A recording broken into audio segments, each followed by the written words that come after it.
Excellent. Well, we will get started with our introductions and people will join. And again, this video, this webinar will be recorded, so they'll be able to watch it in its entirety afterwards. But welcome. Thanks for joining us today. For those of you who are new to FOSI, the Family Online Safety Institute, is a nonprofit that works to make the online world safer for kids and their families. We do this through the three P's of online safety. That's digital parenting, industry best practices, and public policy, which is why we're here today to take a look back on online safety policy developments from 2025 and even get into a sneak peek for the most important online safety policies coming next year. So I'll start with briefly introducing myself before handing it over to my panelists. So my name is Andrew Zach. I'm the Senior Policy Manager at FOSI. Been here 6 years, working on mostly the federal level here in the United States, but as we'll get into, we also work at the state and international levels. Before that, I had time on the Hill with Senator Markey's office, so a bit of that legislative background. I'll kick it over to my colleague, Marissa. Hi, everyone, and welcome. My name is Marissa Edmond. I'm the state policy lead here at FOSI. So, keeping track of and analyzing all of the kids' online safety legislation that happens across the states. I've been at FOSI for about 2.5 years, but come from a background in nonprofit policy, specifically on gender-based violence. I'm happy to pass it over to Charlotte. Thank you. Thank you, Andrew. Thank you, Marissa. Hi, everyone. Welcome. It's quite late here in the UK. My name's Charlotte Ainsley. I am FOSI's UK and EU policy consultant. So I'm based in the UK and liaise with my colleagues over in the US. I've been with FOSI about 3.5 years now, primarily focusing on EU and UK online safety regulation and legislation. Thank you. Thank you. Thank you for being here. Thank you, everyone, for joining us. And as I said at the top, this will be recorded and posted to our website and YouTube channel for anyone to view after, which we'll be sending out as well. And as usual, Zoom housekeeping, we will be taking audience Q&A. So the Q&A button down at the bottom of your screens, submit questions when you have them, as many as you have, and we'll get to them as we dive in with this discussion. So diving right on in, first question I want for me and Marissa and Charlotte to all discuss. What is a major online safety policy development from your jurisdiction this past year that everyone should be aware of? Something worth discussing and learning from. And because Congress has been very slow to act on a lot of things, I'll just jump in first that there is actually positives to take away from Congress here. Congress did something. They passed an online safety bill in 2025. It wasn't a huge, broad, sweeping online safety bill. This is the Take It Down Act that many of you are probably aware of. But so this piece of legislation, which passed the House, passed the Senate, and was signed by President Trump earlier this year, would require social media platforms to take down non-consensual intimate image abuse, whether that is real, authentic pictures and videos or deepfakes, AI-generated deepfakes. Either way, both are included and need to be taken down once the platform receives a user report. This is a big deal. We're going to get into a lot that Congress hasn't done, but we wanted to start with a win here for Congress. And this was a great idea. Would love to see similar targeted legislation in the future. Marissa, how about what the states are doing since it's been a little bit more active in the state side? Yeah, I mean, to that end of some of this targeted legislation, I think one of the themes that has come out over this last year is that there might be a shift towards some of this more narrow legislation. So even though over the years we've seen age-appropriate design codes, we've also seen personalized feed bills, which sort of run the gamut and are pretty inclusive, which we'll talk about a little bit later. But I think what we're really seeing are states narrowing legislation to target some of these specific harms. So as you're talking about deep fakes, or if that's companion chatbots and getting even more granular regulating therapy chatbots. So I know we'll dive into all of that in just a minute, but I think one of the common themes, at least I'm seeing, and I'd love to hear from other folks as well, is this shift from some of these larger sweeping bills to these more narrowly focused bills. Which is consistent with what we just mentioned with Congress of sort of, we'll get to it, but again, COSA and the broader sort of sweeping bills not making progress versus, something narrower like the Take It Down Act, something like, New York's Safer Kids Act, targeting algorithms have passed and have become law. Charlotte, can you bring in the international perspective here? Thank you, Andrew. Well, as many of you will know, we do have the Online Safety Act, which came into force in October 2023. So we have had 2 years of the Act now. One of the significant implementations this year was the implementation of age verification for what's known as Part 5 services, which is adult services.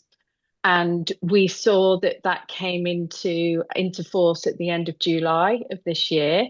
So anyone who was trying to access adult content in the UK had to age verify, and that was done through a combination of processes, lots of kind of hard identifiers. So age verification through facial recognition, but also through sharing personal information like passport details, bank details, that kind of thing.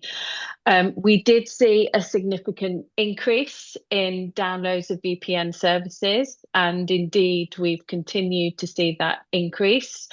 Pornhub have said that they think that the services that they promote are 77% down as a result of age verification. We saw claims that lots of the downloads of VPNs on app stores was children, which has been disputed by some recent research that ChildNet International did about the downloading of VPNs by children. So that was really significant for us. And you've probably seen recently that Ofcom have also published some of the transparency reports and the risk assessments from platforms as a result of the children's codes. So lots going on in the UK. The kind of implementation of the Act rumbles on. And of course, I can't let this question slide, Andrew, without talking about Australia and the social media delay, not ban, that has recently been implemented on the 10th of December. And you will know again that this prohibits under 16s from accessing social media. It mandates age verification through a kind of series of different approaches for children to age assure. It applies to major platforms. I think there's 10 in scope at the moment. And there are penalties for companies who fail to protect children in this context. Important to say that those penalties are focused on platforms, and parents and children will not be penalised if they do access some of these platforms. And you will know again probably that accounts are being deactivated. So certainly Meta and other platforms did quite a lot of comms around supporting children from removing their content and taking their content from the platform if they already had a social media account. And we wait and see how this pans out. And I know we're going to get into some of the weeds of some of this as we talk a little bit more, but certainly that the kind of delays and banning is a theme, not just in Australia, but across the EU as well. The EU, lots of individual countries are considering delaying social media access, particularly Denmark have just announced that they are considering delaying access to social media for under 16s. And certainly in the UK, I know the debate rumbles on around whether or not under 16s should have access to social media. So I would say they're the main kind of highlights for us: delays, bans, and age verification, age assurance. So, I mean, this is a huge list. Clearly, it feels like 2025 was the most online safety policy year yet in terms of bills introduced, bills passed into laws. Um, yeah, I think I'm glad we have the full webinar to talk through this because there's a lot to follow up on. We'll get to Australia. Uh, First, I want to seize on a bit of an aspect of Australia that both Marissa and I mentioned earlier as well on the age assurance side. So I guess the most direct, narrow follow-up first, Charlotte, and then we can go broader. With the UK AV Day, age assurance, when they implemented it this summer, um, there was a lot of attention on VPN. So is it too simplistic then to say sort of, oh, well, all the kids just downloaded VPNs and got around the age assurance to access porn in the UK? You're saying that there's been some research recently that highlights that most of the VPN use was adults.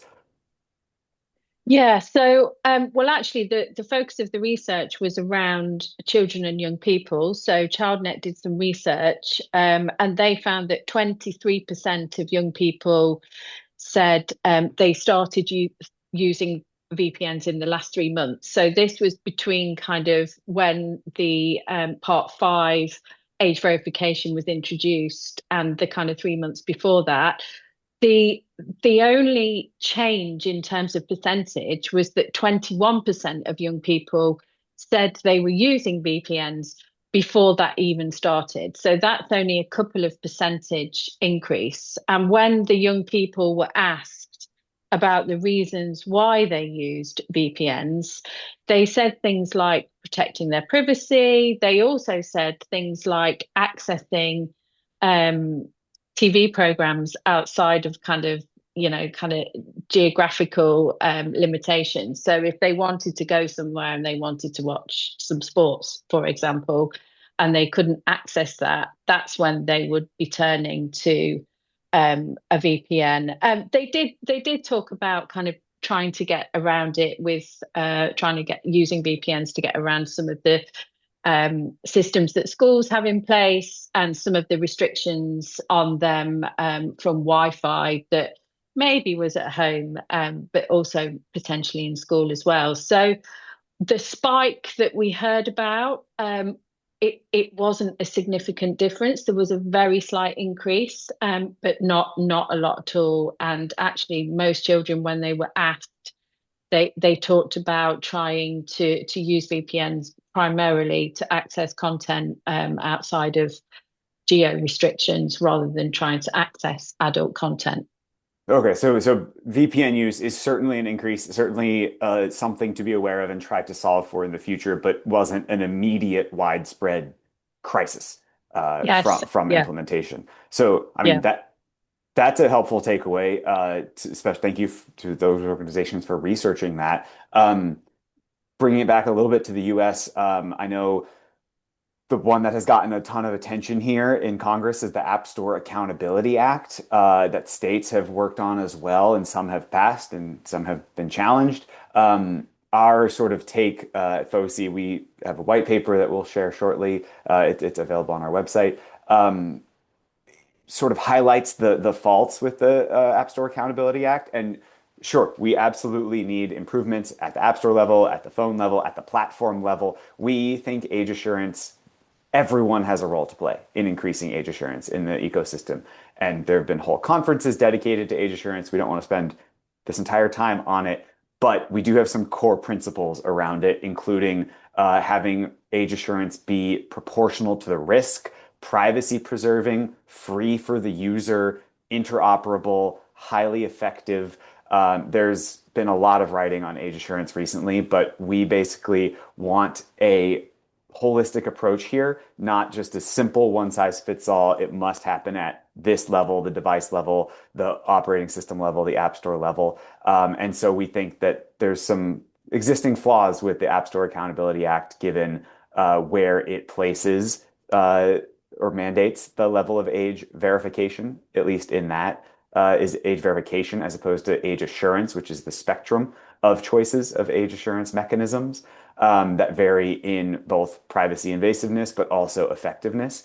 So we think there just needs to be a little bit more nuance here in the conversation that's happening in the US. Um, Marissa, is there more that's happening at the state level you want to weigh in on for age assurance? Yeah, I think that that question of where age assurance should lie has been a debate at the state level for a couple of years now. And a few states have taken up very similar bills to the App Store Accountability Act at the federal level. Texas passed the law and it has been enjoined, and it was paused before. It's still going through its legal challenge. So it still remains to be seen what's going to happen. It's supposed to go into effect next month, but the legal challenge will may delay that. Utah also passed a very similar bill. And then interestingly, California passed a similar bill, but it differs pretty substantially from the other one. So even though it puts some responsibility on the app stores, it requires that the account holders enter their either birth date or age or both at the onset of the device at login. So it's more similar in my reading of the bill to a device level age assurance mechanism, and it's also self-declaration, which is a really big difference than using another commercially reasonable method of age assurance. So whether that's using some other app or platform that does age verification or age assurance rather, this bill would be, more similar. It requires the device or manufacturer to develop their own, and that could be self-declaration. So it saw, a lot of stakeholders were pretty supportive of the bill. So it wasn't just legislators. We saw some industry as well come out in support of that bill out of California. So remains to be seen if that means that other states are going to say, try and do that sort of approach as well. But at least out of California, that was a type of age assurance mechanism or bill rather that came up. And that, thank you for bringing up California because that one really broke through as previously, I mean, individual companies getting pretty one-sided. It should happen here. It should happen at the App Store. It should happen at the apps. And what we thought was pretty notable is that while not perfect, maybe we wouldn't craft California's 1043 in a lab as the ideal one. I appreciate, yeah, framing it as sort of like a compromise, where it did get a lot of support from a lot of different companies and industries, from, social media platforms and other apps to the app stores and the device makers themselves. Yeah. So I think that's pretty notable. Yeah, it is definitely significant. So, as I said, we'll see what happens next year if other states are interested in that, just because of how smoothly it went through the legislature. But I guess we'll have to see. So we will wait and see. Um, Not fully pivoting away from age assurance, but going back a little bit to Australia. So clearly, Charlotte, I know we've talked about previously the sort of Australia did a lot of preparation here for the social media delay or ban that just went into effect last week, December 10th. And so they had a whole age assurance technology trial from the Hmm. past year to figure out how they can comply here, how companies can comply, how to strike that balance between privacy and accuracy. Um, and they also did a lot. They tried. We'll see how it turns out, but they tried to do a lot of communication with the general public to say this is happening. Here's what it means. Here's what you have to do or not do, mostly. But here's what you should be aware of. And I know that since the UK's Online Safety Act went into effect here, there has been a little bit more of, oh, well, we really could have communicated this better. So can you speak to that or sort of pairing awareness or digital media literacy with actual developments in policy? Yeah, Australia did do a pilot. They evaluated lots of different methods of age assurance. I think what they found prior to the delay coming into force was that there was no one ubiquitous solution, actually, and but there was a lot of variation, and some of those varied in terms of their effectiveness.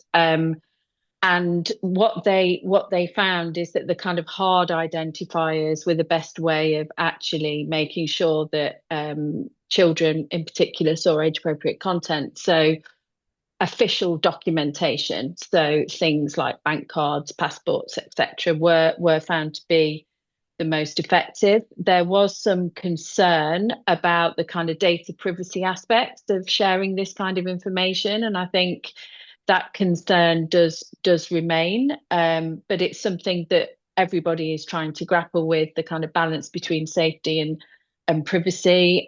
People in Australia were quite concerned that some of their data might be shared with regulators, for example.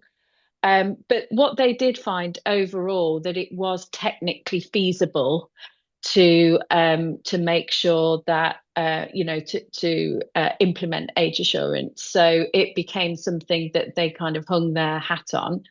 Australia did a good job of communicating well prior to the delay on what this means for Australian children, what it means for parents, how you can keep your own data. I think one of the things that we did quite poorly in the UK was communicate the um, age verification on kind of part five, what we call part five services, which is adult platforms. And it just created this kind of furore and concern around data privacy and adults being able to access content, particularly adult content. I think they're looking again at the data and looking at some of the evidence and research. There is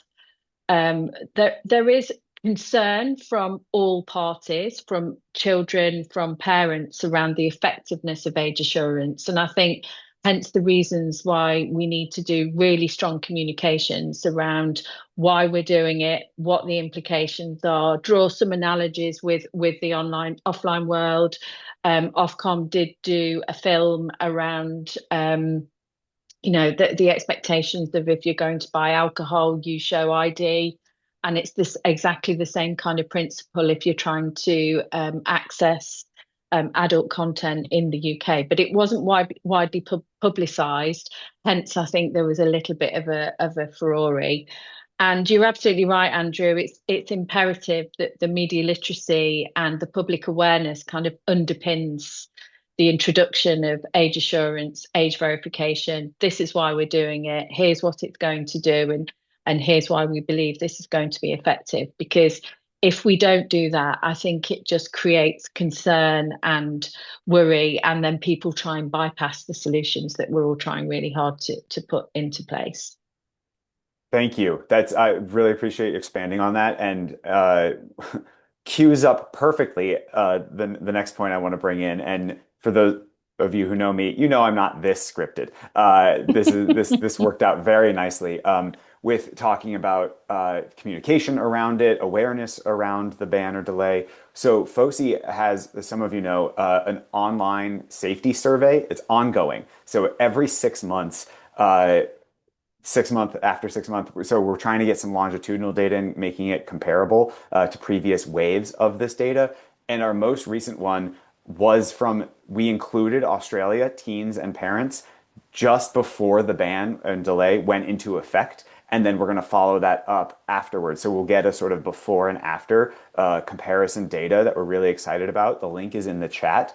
Thank you so much for sending that. And there's some really interesting insights here.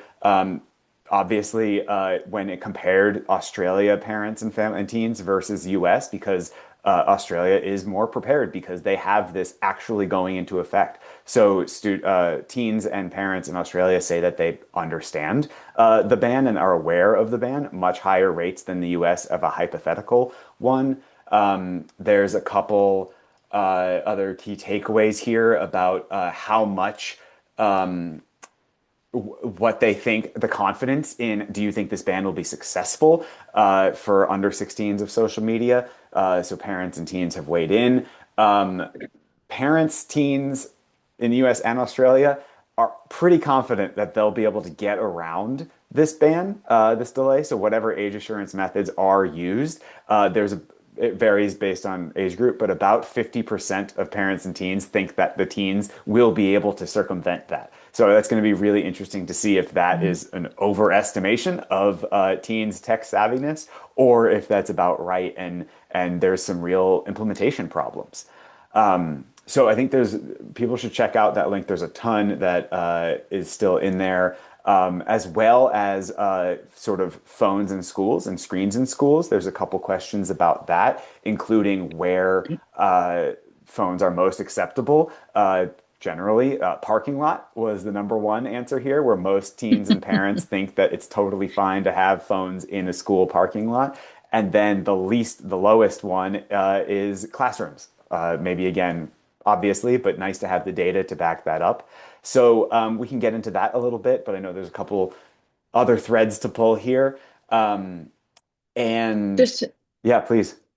just on that, Andrew, I think given the recent atrocities in Australia, I know that there has been some public support for the delay because potentially it would mean that children wouldn't be able to see some of the content circulating on social media. So it will be interesting to see how many children were prevented from seeing that content, or whether it had potentially the adverse effect where they went looking for it in other areas where they knew that the ban didn't, or the delay didn't exist in quite the same way. So I think there are some researchers looking at that element quite closely to see whether it did actually protect children.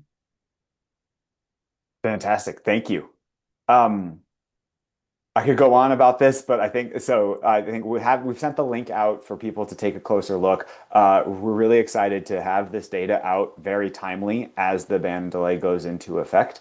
And I think there's now renewed enthusiasm or interest in replicating this in other countries. So, just going back to Congress, for the US, there's renewed attention now on COSMA, the Kids Off Social Media Act.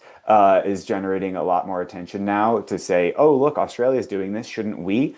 And this is a pretty interesting bill that came out earlier this year. I believe it's between Senators Brian Schatz from Hawaii is the first one, is the lead sponsor, and I don't remember if Senator Ted Cruz is a co-sponsor or if he just has expressed support in the past. But um, this is an interesting bill that where part one, there's three parts. Part one, no social media for kids under 13.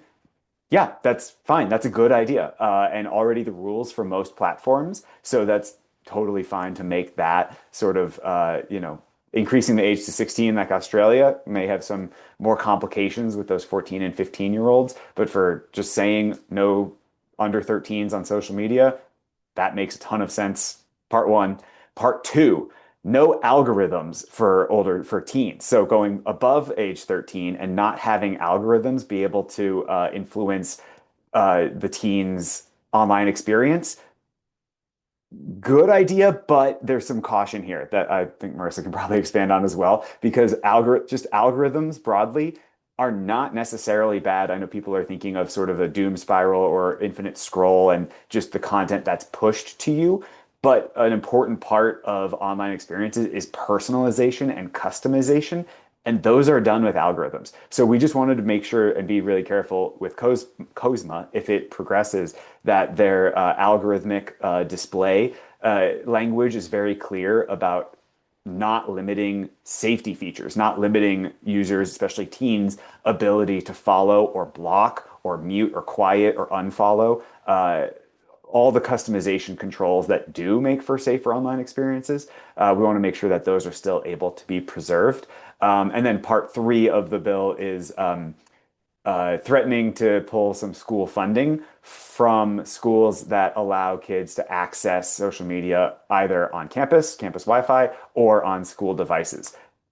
I agree. Students should not be accessing social media on school devices or at school on school Wi-Fi. Um, but very cautious about pulling any funding away from schools, especially the E-rate program, which has been very successful at empowering kids to learn digitally in the past. And so I think there's some good things in this bill, but also some real caution and where we need some clarity here. I don't know, Marissa, if you want to weigh in. I may have covered it all. Yeah, I mean, just to that end of some of that personalization, I think that has gained some traction at least at the state level. So with the addictive feeds bills or personalized feeds bills that we're seeing, it was a first in the nation law at the time. New York passed the Safer Kids Act, and then California also passed a similar law. The California one is enjoined, but New York's touches on this, and it's still going through the multi-step process, which FOSI and I know a lot of other organizations have been involved in. So to that point, Andrew, one of the pieces that FOSI notes is that all personalization is not bad. In fact, some of that is what keeps kids watching, age appropriate content. And then in other respects, it may just not be feasible for a platform to use a chronological feed. So for the Safer Kids Act, it prohibits platforms from, or a platform would have to, by default, use a chronological feed rather than an algorithmic feed for minors unless there is parental consent. So I think in theory, I think folks would, maybe say, oh, that's not too bad. But when a platform has to organize hundreds of thousands, if not millions of posts and or games or anything, you may not be able to find, what you're looking for. So the Safer Kids Act has gone through, I mentioned some of those steps.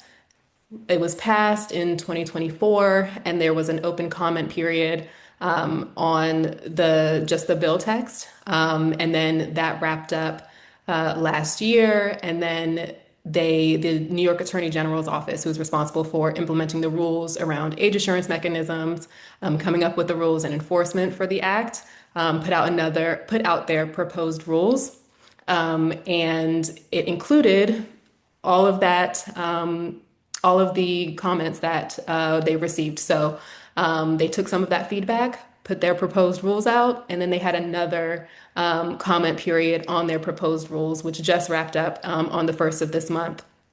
So now looking forward, there will be, in theory, another round of these edits potentially to those proposed rules. And then 180 days after the final rules are published is when the law would potentially go into effect.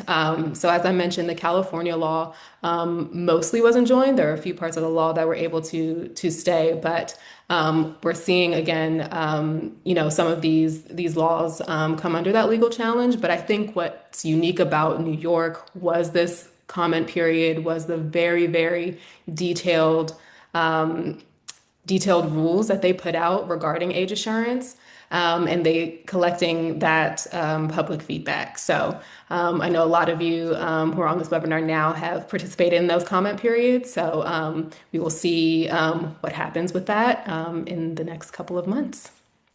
Thank you. Yeah, and just to reiterate that New York has been very thoughtful, and we really appreciate their deliberations here and the process and really getting into the weeds. I mean, we've talked casually about how significant and detailed their sort of advanced rulemaking notice versus what came out 9 months later for their second actual proposed ones. And they get in the weeds. It's almost Ofcom level in the weeds and length of guidance, which is helpful. It's really helpful to be in the weeds here and thoughtfully think about this balance of safety and privacy and trade-offs, especially around age assurance.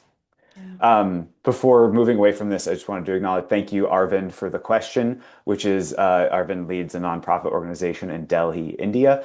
And India is a multilinguistic and multicultural country with so much diversity. How technically possible or feasible is it to restrict access to social media in India? So again, this kind of goes to a little bit of what we're saying, especially at the US level, of moving away from the sort of broad or blanket ban or the blanket regulation that has speech considerations, that has privacy considerations, that gets into debating content. Is this dangerous, or is it harmful, or is it beneficial for people to have access to? And so I we're working on expanding our work in India, but my first point on this is basically to be a little more synonymous with what the trend that Marissa and I highlighted at the beginning, where we're shifting more towards targeted legislation, whether it's the algorithms and overnight legislation, overnight notifications, or directly targeting CSAM or directly about age assurance. Less of, and historically, why FOSI has been more against blanket bans versus the more thoughtful, targeted restrictions. Charlotte, I don't know if you had more that you wanted to weigh in there, but that would be my answer.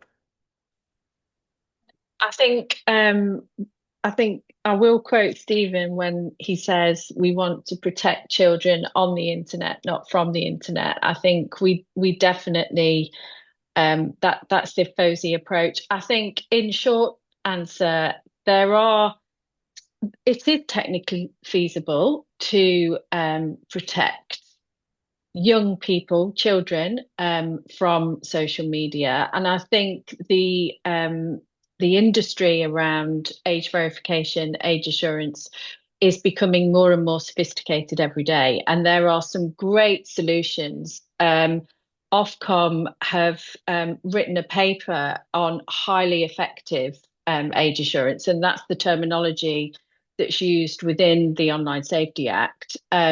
Which I think gives platforms and users of platforms the opportunity to use different types of age assurance, age verification, and there is a slight difference between age assurance and age verification, to enable people to have age appropriate experiences. And that's ultimately what we want. We want people to have age appropriate experiences, and we want to protect them from some of the harmful content that they see online. That's the dream, right? That's the utopia. Thank you. Thank you, Arvind. And a reminder that if you put your questions in the Q&A section, we will get to them before the end of this, which is coming up. I promise we will get to AI, but since this is still a FOSI Briefs the Hill, I would love to just bring in Congress one more time here on pointing out 2 points for Congress and their sort of action or inaction, unfortunately, in this case, on key online safety bills. We still, 2025 is coming and going without an update to data privacy laws. COPPA 2.0 to expand protections from kids to teens as well, and as well as empower teens a little bit more about having agency over their data, has made progress last year, but has not made the same level of progress yet this year. That is, an update and expansion of existing protections in COPPA. There has been even less talk and momentum or movement on a comprehensive data privacy law that covers all adults as well. So disappointing to not have this. Having data privacy as a baseline can make safety easier to build on top. That's a lot of the approach that Europe and the UK have done. So we would love to see a comprehensive privacy update, whether that's COPPA 2.0 or a comprehensive one. On COSA, so COSA, the Kids Online Safety Act, that again, last year, coupled with COPPA 2.0, so it's privacy and safety together, passed the Senate 91 to 3, and has run into a roadblock again this year. And just recently, earlier this month, the House has released another updated COSA. So that's 5 years now of COSA being introduced without having passed, and another new text this year on the House.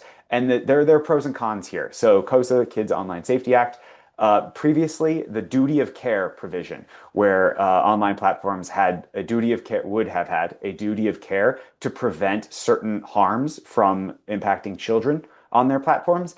And the House version actually removes this duty of care provision, which some say makes the bill weaker than the Senate version. Instead, it's more about annual audits and compliance with what the platforms say that they're doing, and having it's a little bit more on the design side, trying to avoid getting into a fight about, is this content harmful to kids? The key question being, who defines what is harmful to kids?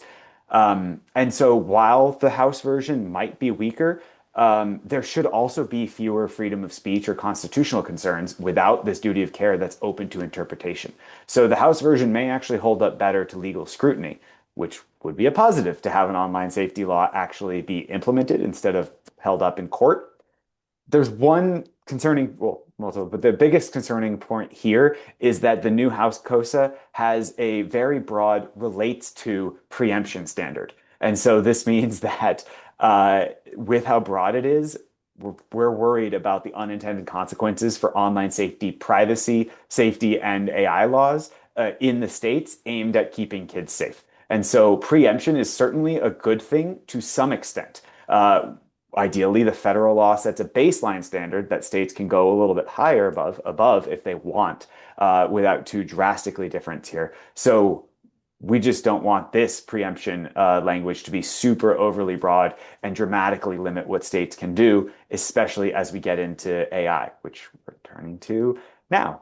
So federally, not much on AI besides Congress and now the administration trying to limit states' ability to pass quote unquote burdensome state regulation in this space.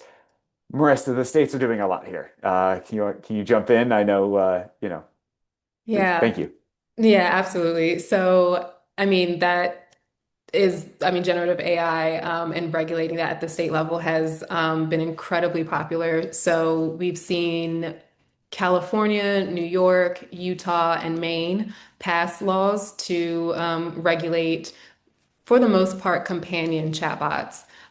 So I look at some of these bills that have either been introduced or passed in a couple of buckets. So general use chatbots. So think your Chat GPT and your Gemini companion chatbots, which sort of impersonate the chatbot will impersonate a character or a person. And then this other chatbot, therapy chatbots. So there has been legislation to try and regulate in all of these spaces, primarily in the companion and general use chatbots to ensure that chatbots, one, are able to detect suicidal ideation and self-harm prompts and direct the user to resources. And for minors, some of that would be notifying the parent. So there would have to be a linked account, of course. And then ensuring that some of this legislation prohibits those chatbots from impersonating a human. And that sort of dips into the therapy chatbots. So it prohibit a chatbot from providing therapy, impersonating a therapist, or anything like that.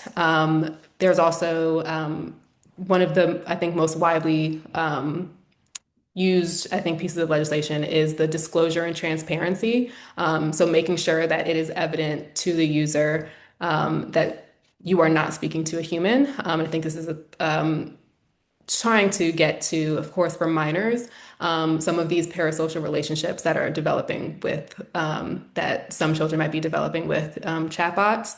So it runs the gamut on this legislation, and I think we're going to see, a lot more of it next year. And just another note, that some of these pieces of legislation are also requiring every 3 hours a prompt for you to take a break. And I believe that's in the California piece of legislation. So I sort of look at it in those three categories, and then there, of course, varies from state to state on what's included in all of these. That's a lot, especially for an emerging technology. Charlotte, Yeah. I don't know if you want to jump in here as well, please. Yeah, I think there is again a lot going on in relation to AI in the EU, the UK, and beyond. The EU have AI legislation. It's not quite enacted yet. It started in mid 2024, and there's 36 months to implement it. It focuses on kind of five key areas. There are prohibited AI systems which present an unacceptable risk, and that's things like social scoring, so using health data and data around financials and behavior data, and that is being banned within the context of the EU. And when I say banned, what the EU are doing is they are banning the kind of providers and deployers of this technology, regardless of where they reside. So it's anyone who tries to enter the market within the EU. There are very strict rules around high risk AI systems, so healthcare, employment, education, law enforcement, and how all that data is shared. For general purpose AI, there are rules for foundation models, including obligations for risk management and transparency. So, labeling AI generated content, so it being really transparent and really, really clear. Transparency obligations, very similar, and making sure that there is full disclosure when EU citizens are using AI. And then finally, they are kind of having testing environments for innovation in AI. So they are quite advanced in their thinking around AI, and they are attempting to kind of protect innovation whilst balancing the safety implications. In the UK, we have been promised an AI bill. It was in the King's Speech. We haven't had it yet. 2026 is meant to be the year.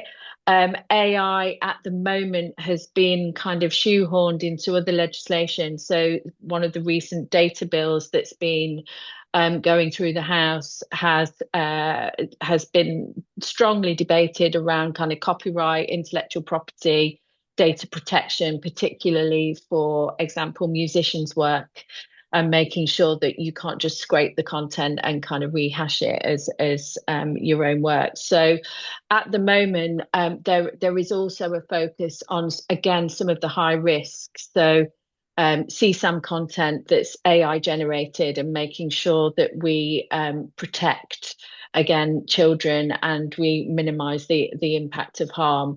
We are expecting an AI bill in 2026. And there was a debate in the House last week about AI and safety, but we are waiting to see how that pans out. What we do know is that chatbots are not currently covered within the Online Safety Act. So the Secretary of State asked the department to do an analysis, and the conclusion was that actually chatbots, relational and therapeutic interventions with chatbots was not covered within the OSA. So they've gone off to kind of think about how they shoehorn that into either the OSA or other relevant legislation to again better protect users. So lots of different activity.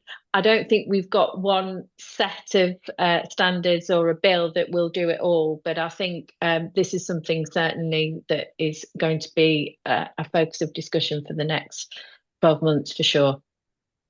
Thank you. And I'm hearing some similarities here between you two and what states and jurisdictions are working on. Labeling, full clear disclosure, transparency, use Yeah. limitations or restrictions like specialized uses like therapy or what they can't be used for, copyright, intellectual property, and then the bigger picture focusing on high risk. I mentioned it earlier that the administration and some in Congress want to preempt states from being able to do any of this. To play devil's advocate, do you think any of these that are currently passed or ideas like are burdensome regulations that need to be just like, oh, that would completely ruin innovation? My short answer is no, but I'm curious what you two think.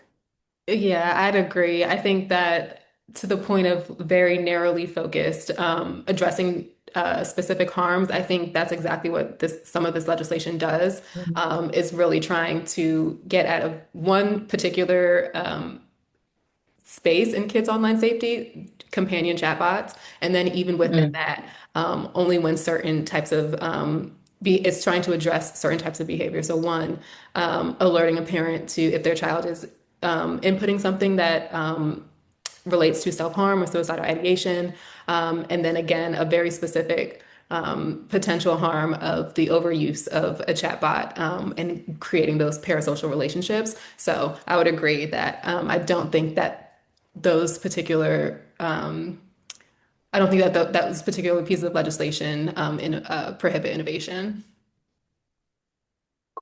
Yeah, I agree. I think it's important that we give it the space to innovate with whilst also mitigating the harms, which is the trick, right? Which is what every government, I think, is really concerned about. And I think it's important that we focus in on those specific harms, which is definitely a theme across all of this. Thank you for tying it together. That's my job, but I appreciate that. It's a nice, yeah. Thank you for tying that together. I did want to jump in to a question. Thank you, Mimi Thomas, in the chat, asking a couple things about sort of that the net downsides of limiting access to 13 and up for family keeping in touch across states, parents giving permission to be on social media or something related to social media and staying in touch and using online for connections. My first thought is that it's all around definitions and what counts as social media, what is carved out, what the bills are specifically designed for, or the laws. You mentioned, Charlotte, that Australia, the under 16 applies to 10, I think only 10 services at this time, and most user-to-user communication services, including Facebook Messenger, WhatsApp, iMessage, direct one-to-one messaging, or even group texting is not included in this. So kids would certainly still have access to that. But that's an important point to not, Mm, especially with distance. I know that was a big thing in Australia, where especially the rural mm, parts, kids and teenagers saying, I am going to lose touch with my friends if I don't have these apps. So yeah. yeah, I don't know if either of you want to weigh in there, but I do think for me it comes down to definitions of what is a covered platform, what is social media, and having, not to keep repeating it, but having specific and tailored legislation and regulation. Mm. What is the purpose that we're trying to solve here? Mhm. Yeah, absolutely. I think it's really important that we understand the unintended consequences of this delay. Is it going to drive children to other platforms which aren't necessarily as safe as the ones that are within the context of the delay? Communication is hugely important, and we know that there are other ways that children can communicate, for example, in gaming environments where they can communicate with one another, which aren't in scope of the delay. So we really do wait and see. And I think Mimi made a good point in the question where she talked about lots of parents are entirely complicit in their children's use of social media, particularly social media like, which is considered social media, I think, like WhatsApp, for example, and even things like Instagram. And lots of parents deploy great techniques where they say, you have to be friends with me. I need to check what you're doing.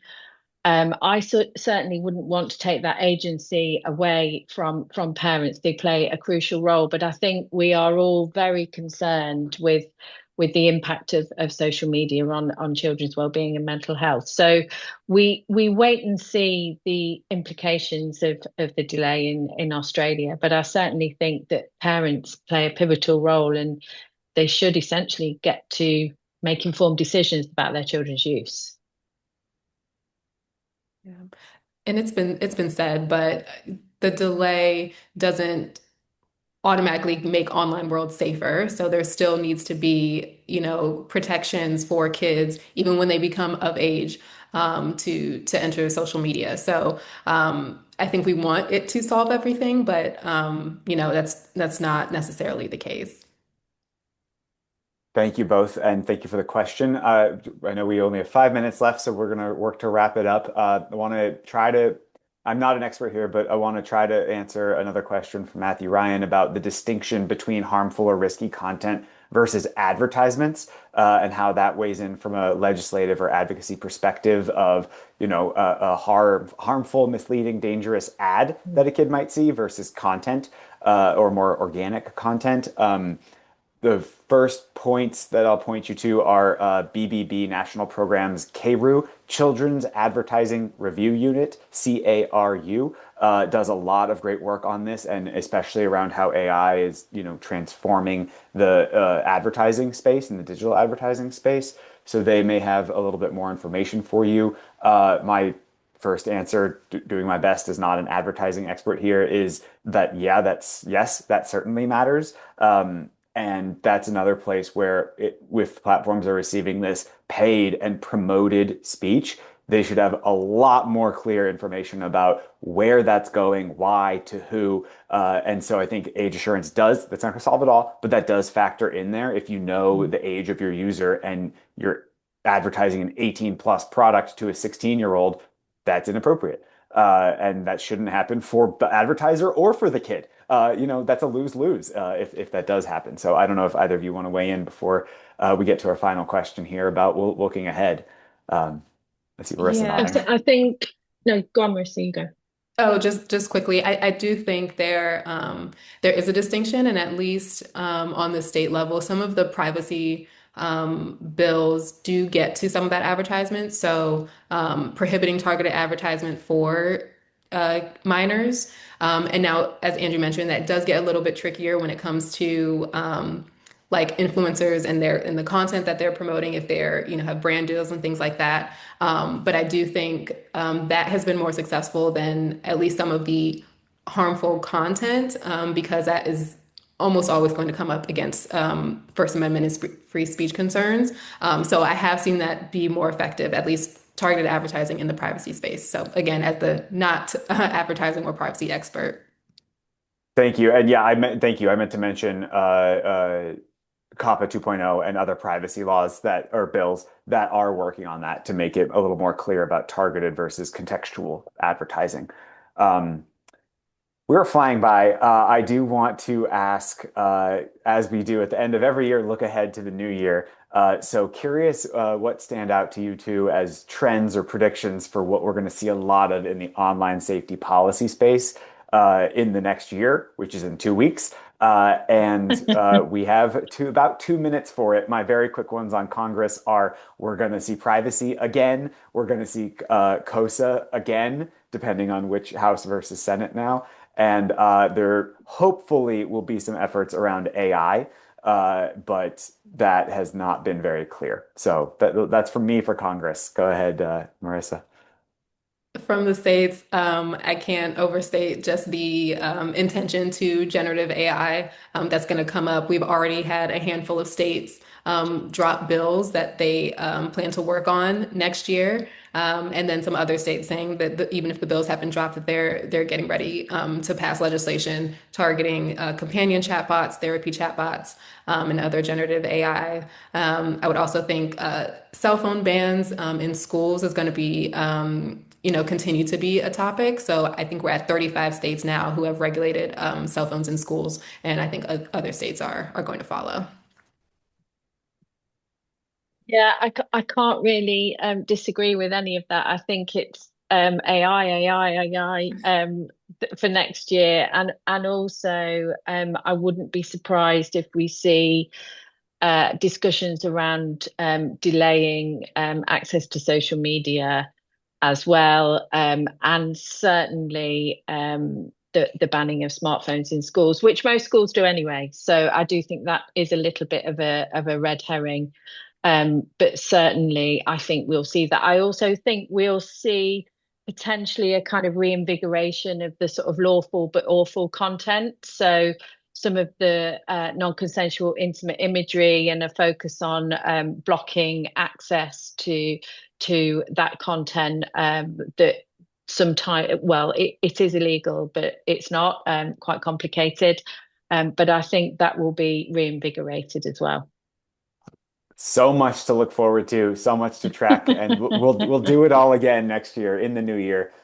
Thank you so much to Marissa and Charlotte for joining me. Thank you, both of you. Thank you to our audience, who's very engaged. Great questions in the Q&A. Thank you, and would always love to follow up with you. FOSI.org. We have a regular mailing list as well as FOSI at FOSI.org for our general inbox. And thank you, everyone. I hope everyone has a great holiday season, Christmas, Hanukkah, and more, New Year, and everyone stays safe and warm and festive until the new year. Thank you, everyone, and we will see you in the new year. Thank Bye. you. Thanks, everyone.